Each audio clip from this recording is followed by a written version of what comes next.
News 9ಗೆ ಸ್ವಾಗತ. ನಾನು ಸ್ನೇಹ ಬೈಲೂರು. ಈ ದಿನದ ಸುದ್ದಿಗಳು.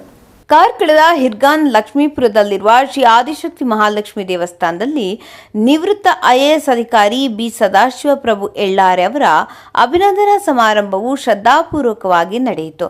ಸಮಾರಂಭದಲ್ಲಿ ಮಾತನಾಡಿದ ವಿಧಾನ ಪರಿಷತ್ ಮಾಜಿ ಸದಸ್ಯ ಅಣ್ಣಾ ವಿನಯಚಂದ್ರ ಸದಾಶಿವಪ್ರಭು ಅವರು ತಮ್ಮ ಕರ್ತವ್ಯದ ಅವಧಿಯಲ್ಲಿ ಸಲ್ಲಿಸಿದ ವಿಶಿಷ್ಟ ಸೇವೆಯನ್ನು ಶ್ಲಾಘಿಸಿದರು. ಸನ್ಮಾನ ಸ್ವೀಕರಿಸಿ ಮಾತನಾಡಿದ ಸದಾಶಿವಪ್ರಭು ಅವರು ತಾವು ಕಾರ್ಗಿಲ್ ಯುದ್ಧದಲ್ಲಿ ಯೋಧನಾಗಿ ಭಾಗವಹಿಸಿದ ನೆನಪುಗಳನ್ನು ಹಾಗೂ ತಮ್ಮ ಜೀವನದ ಪ್ರೇರಣೆಗಳನ್ನು ಹಂಚಿಕೊಂಡರು. ಈ ಸಂದರ್ಭದಲ್ಲಿ ಅವರಿಗೆ ಸಾರಸ್ವತ ಭಾರ್ಗವ ಬಿರುದು ನೀಡಿ ಗೌರವಿಸಲಾಯಿತು. ಅಲ್ಲದೆ ವಿವಿಧ ಗಣ್ಯರು ಉಪಸ್ಥಿತರಿದ್ದು ಅವರ ಸೇವಾ ಮನೋಭಾವವನ್ನು ಅಭಿನಂದಿಸಿದರು. ಕರಾವಳಿ ನಾಡಿ ಸುದ್ದಿ ಸಂತೆಯಲ್ಲಿ ಸತ್ಯದ ಜ್ಯೋತಿ.